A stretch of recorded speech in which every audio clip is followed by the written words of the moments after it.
Broadcasting from the business capital of the world, this is the Podcast Business News Network. His goal is to keep those big vehicles on the road, the tankers, the trucks, the rigs, safe for all of us. And the way he does that is he works with the companies that dispatch them, the motor carrier companies. DOTtrainingsolutions.com is his website. What happens when these vehicles hit bad weather? We're going to talk about that today with Matt Freeman. He's back with us. Hey, Matt, how you doing? Hey, doing well. Thanks for having me back again, Steve. So it's so funny. We've been talking for a number of weeks now, and whenever I see a rig, I saw a tanker yesterday carrying some type of fuel. Now I'm looking at them. Now I'm paying attention.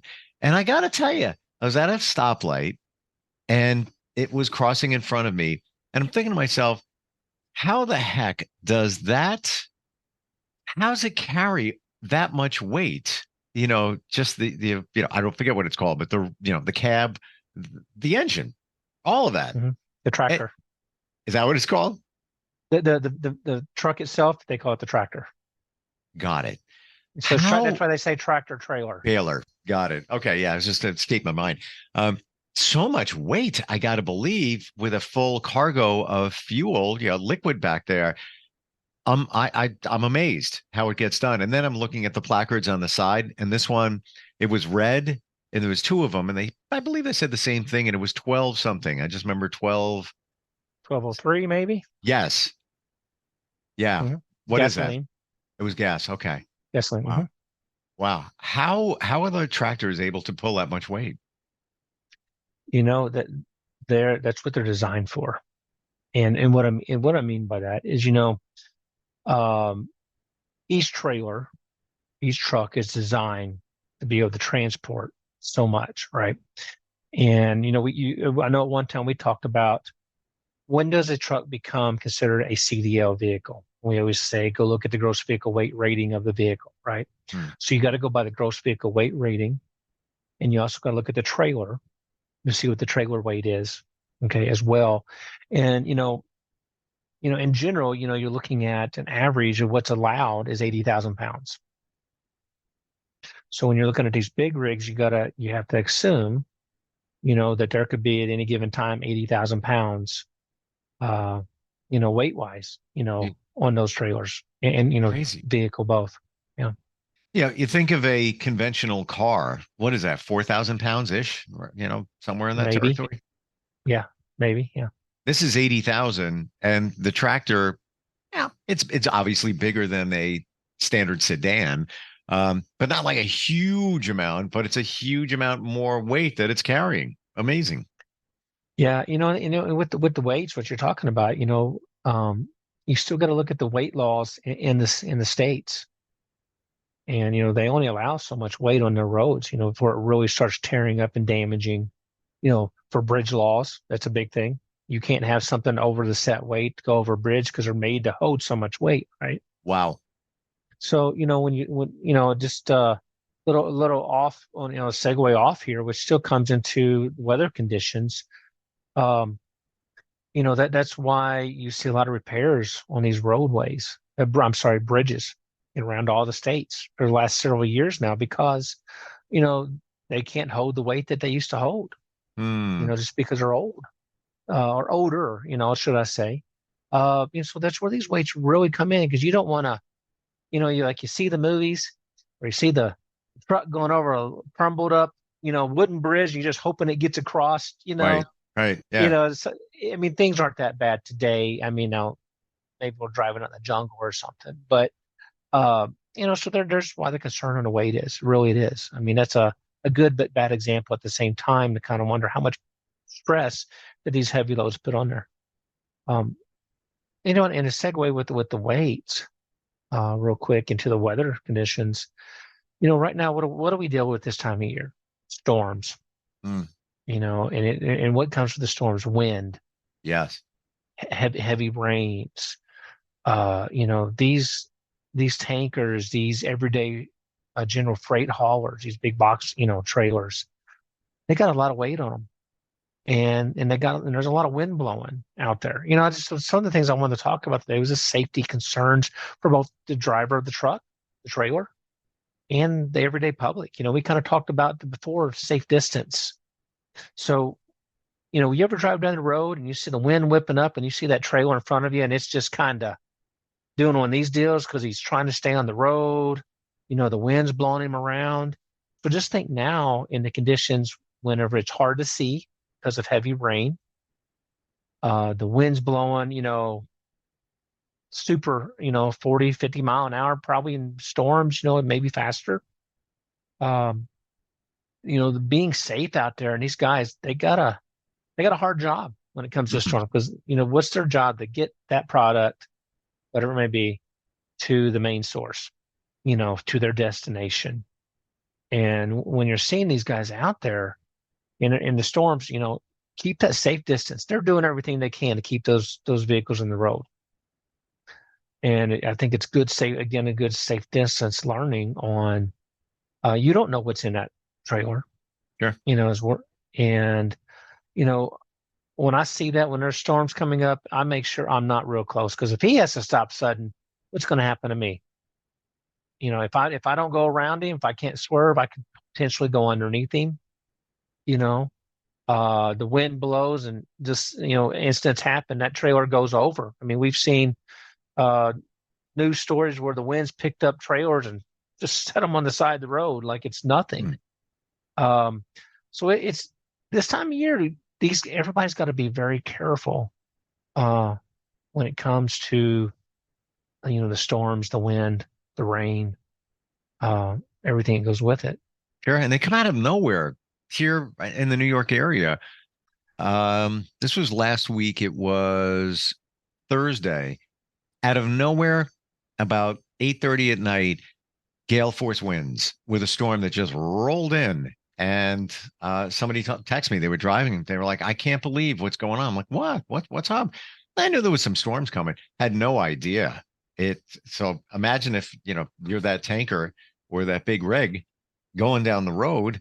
What is the rule of thumb? The recommendation is there when it's speed reduction? If you're driving one of those big vehicles, is it obviously it depends on the situation, but is there an official rule like reduce 10 miles an hour or something like that? In severe storms, each state's kind of got their own set rules. You'll see a lot of times whenever conditions are bad, especially rain, drivers put their flashers on because they are driving slower. They want to be, obviously they're big. They want you to see them coming a mile away. And if they can't, Sure. Again, it comes down to proceed with caution. And that's what they're doing. Some of the other things you see with that aspect when the storms are in is load securement. It's important that the loads are, depending on what's being transported, the loads are required to be tied down and supported. So your larger flatbed, you got your coils and your equipment and your different things that are being tied down. It's important for that driver to do his due diligence as required to check those chains or straps, or whatever it is to keep those loads safe, especially in bad condition for weather. I don't know how many times I've driven down the road and there will be bad weather or something. And just, again, my background, I'm looking, is this straps down? Why is that flapping? Is that loose? Does it just look loose? All these things that come, go back in my head, and you just hope because you don't want, again, bad conditions. You don't want to flag the driver down saying, "Hey, you got a loose chain." I mean, it doesn't work that way because now you're causing distraction. Right. For instance, I saw one going down the road the other day, and his front fender on the rig, was a Peterbilt.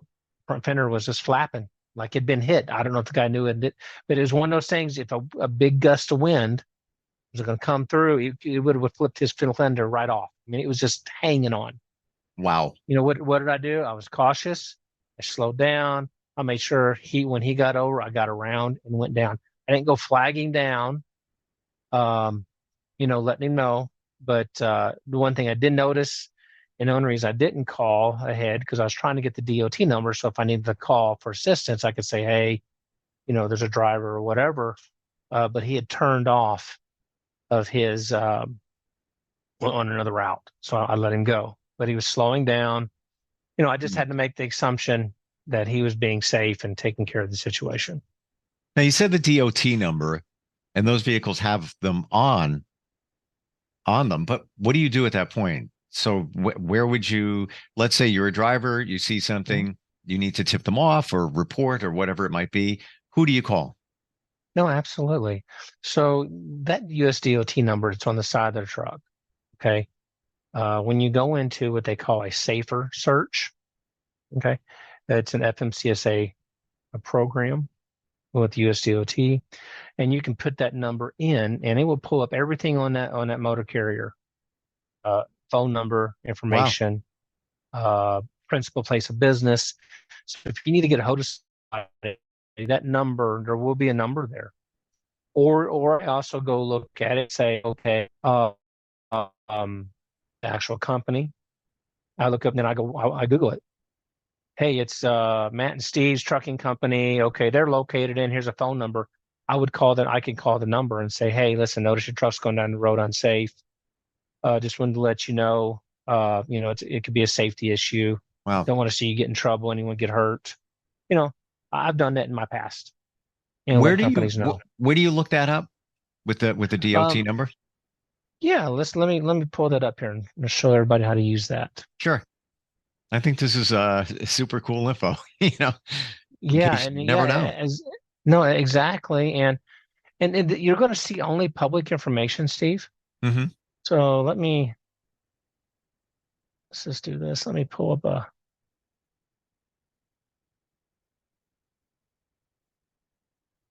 mm, Let me get something pulled up here.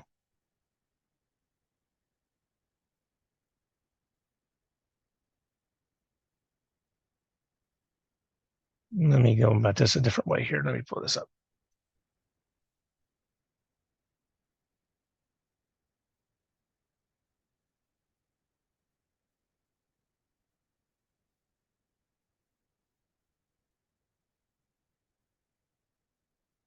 I'm trying to make sure I got the right one here. Hmm. Okay, here we go. So if I share my screen, Oh, you know what? Let me give you permission to do that. I just realized yeah. that.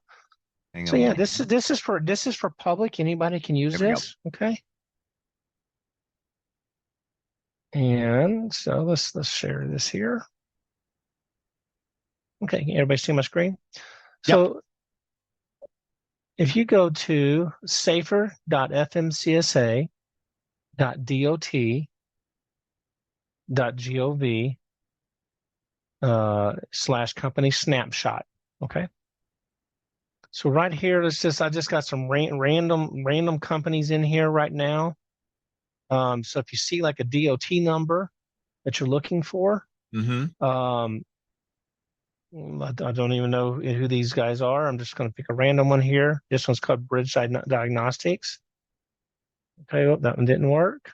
So it's going to tell you if, let's see here. I'm just trying to think of one. Do you know one Well, off the top of your head it says here? name, so you might have to check off name if you're not putting in a DOT number. Yep, good point. So you got your name, your MC number, or your USDOT number. Yep. Okay. All right. So let's just pull this one up and see if it'll work now. Okay. Oh All well. right. This company's out of Louisville, Colorado. So now what you're going to do here is you come down. All right. This is general information for the public. Anybody can look this up. It's going to tell them they're a carrier. They have active status. Here's their USDOT number. Okay. It's going to show you when they file their MCS 150. That's their registration for the company. Hmm. Okay. And then down here, it's going to give their location, so their physical address. Here's a phone number.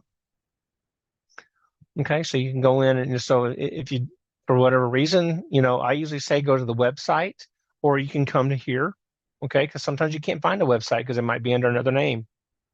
Um, So then you would come in here, you would look at all this, and this tells you they're a private carrier. They're hauling this one company just happens to haul construction equipment. We were talking about load securement a while ago, right? Right. So Wow. construction companies normally have to follow the load securement rules because they're usually transporting some type of equipment, okay, depending on what type of construction they are. And then I'll share this with you in the link here in just a minute on the chat, so you'll have it, Steve. So then what you can do is you can come down here, and you would also look at their safety scores, if they've had any issues. This company looks like so far, it looks like it's a pretty clean company. There's not a whole lot here.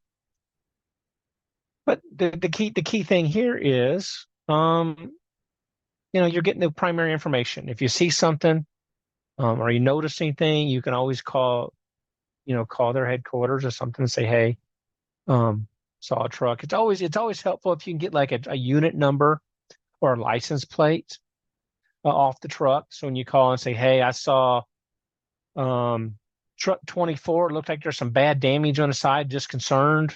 Mm-hmm. I wanted to let someone know, didn't want to see anyone get hurt. And again, not, I mean, I support, it's all about safety. If someone's doing something illegal, they have a way to call and let somebody know either way. And again, it's about keeping our roads safe, regardless of what the phone call is. So the DOT number, is that going to be the same number on all of their trucks? Let's say one company and that DOT number, they put that on all their trucks, just one number. Yes. Okay. Each DOT number represents that company. And you can have, 5 different sites around the state, around the country, but it's still going to be one DOT number because it's that company name. I look at a DOT number kind of like your social security number. Okay. Yep. Everything about you follows that social security number. Everything about that company follows that DOT number. So every time that truck gets pulled over, every time there's an accident, every time anything they do follows that DOT number, which is that company name. So that's how important that DOT number is. So I know we kind of segued away from the weather thing, but there's a lot of good stuff here that we're asking questions about, and it all comes down to safety. And this is a good segue. I'm surprised we've never talked about this. This is a really great topic to talk about on how we look at our customers and their safety each day. Again, this is general public information, so we're not showing anything here that is, as long as you know where to go, you're going to see it. So we won't, because it's general information, we won't see violations, history, things like that. Well, so if you go up here where this says SMS, you know how we always talk about the SMS report? How the government keeps track of all your roadside inspections. So if you go over here and you click this, what they say SMS, this is now going to tell you all the results. If you go up and you click see all data. So if there was any roadside traffic stops for whatever reason, it's all going to be in here. So you would see the stops, but you wouldn't see the driver's name. So there's certain information that does leave off of there. Okay, you'll see that they had maybe 2 vehicles with a bad inspection, and it would say, okay, what the violation was, and that's it. So it won't go into specific detail on who the driver was and all the actual specifics. Wow. But it will let you know. And here are the basics that we talk about all the time. So depending on what the violations are, they fall into different categories.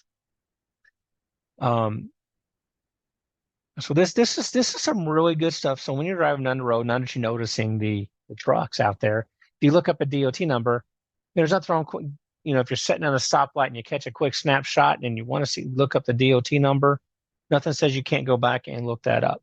That's what that information's out there for. And you can just go right here. I have companies who call me and say, hey, I'm looking at working with this one company. Are they a safe company? And I say, hey, listen, I'll tell you what, you can go to Safer. And if they have a good rating on here, it's going to tell you what the ratings are. So this one here is not rated. Okay. but it would tell you what the rating is, safety rating is. And that's why those safety ratings are so important to companies, because if it's not a good rating, they might not get business, especially if they're a for-hire company, Hmm. where they're doing other services. So this is really good information. I use this on a daily, anybody we talk with, to see where they're at. And it Wow. helps them understand that maybe they didn't realize, oh wow, I got a bad driver and didn't realize it, Why or why does this company not have a safety rating? And this could be any company, but why is it not displayed? And who gets a safety rating? sure, this could be anything. They could be not operating right now, so therefore they don't have any trucks moving. Um, they could have a DOT number, have everything set up, but they third party out, so all they are is, say, a warehouse, and everybody's but they have a DOT number because they are a commercial motor company. Say maybe they do have vehicles, they just don't utilize them.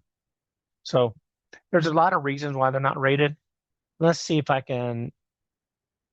can find someone else here that we can might be some of assistance. I can show you here. Let's see. There's one.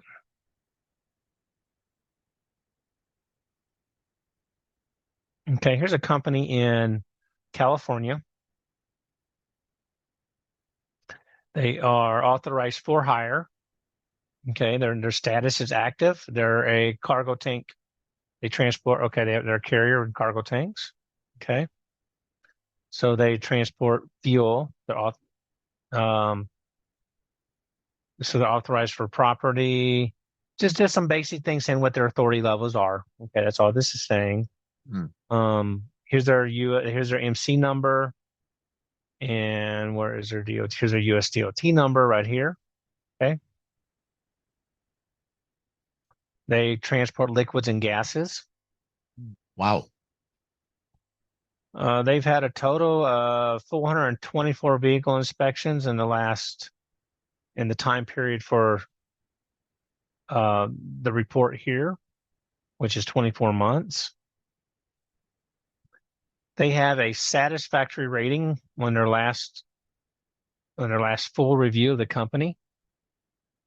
Here it says the last review that they had was in 2022. It shows non-rateable. And the reason they give them a non-rateable is because they didn't do a full, complete review of everything. They only did a partial review. Okay. Okay. So it doesn't mean that Now, there's immediate reason for concern. It just wasn't a full evaluation. correct. Okay. Correct. That's right. So when they got their last big compliance review of the company, they had satisfactory. So if you come in here, just to kind of show you here what we got. So you go up here and click see all. So this here is what it's going to show you as this is a really good company. They got great safety rating. Again, it says satisfactory. This tells you how many vehicles, and they have 199 vehicles, 229 drivers, Wow. had 455 inspections. This is the national average out of service rate.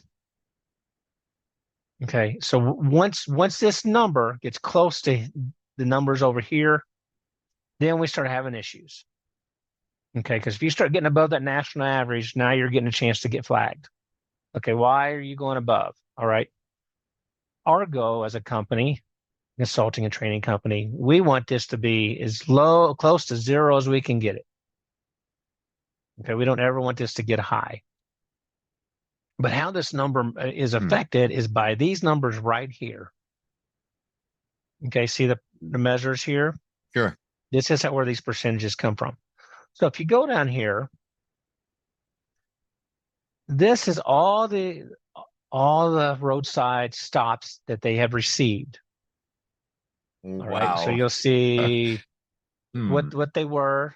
This is the severity of the weight level rating, kind of like points, like on a driver's license in cents. Okay, but this just helps with that percentage. Okay. This guy, failure to obey traffic control device, so he got wrote up for unsafe driving. It went into that category. Okay. So when we come back up here, see, here's unsafe driving. So that's the category that violation went into. Wow. We're out of Okay. time. This is like so cool. Oh, wow. It's like, yeah, it just like flew right by. It's almost like a we're peeling the curtain and taking a look. Really, really cool. Thanks for sharing that. That gives you so much information, and especially if you're thinking about hiring a company for transportation. But on the flip side, this is why it's so important that somebody make sure the owner make sure that his company is safe with your help, because it's all out there. DOTtrainingsolutions.com is the website, and anybody's got questions, they can just reach out to you, Matt, right? Yeah, absolutely. Give me a call, shoot us an email, look us up on our website, DOTtrainingsolutions.com. Or you can reach me at Matt@DOT Training Solutions. If you want to find any your information, you can go to info@DOTtrainingsolutions.com. And phone number is direct number 573-416-8203. Thanks for all the details today. Really interesting. We'll catch up next time. All right. Sounds good. Thanks, Steve. We'll be right back. Are you looking for even more of the podcasts and hosts that you love? The Podcast Business News Network is proud to announce that you now have even more ways to listen live. Check out the MyTuner Radio, online radio box, and Simple Radio apps on iOS and Android, or find us online. Search for Business News Network on mytuner-radio.com, or search Podcast Business News Network on streama.com and onlineradiobox.com/US. Take your podcast on the go and don't miss a minute of the action.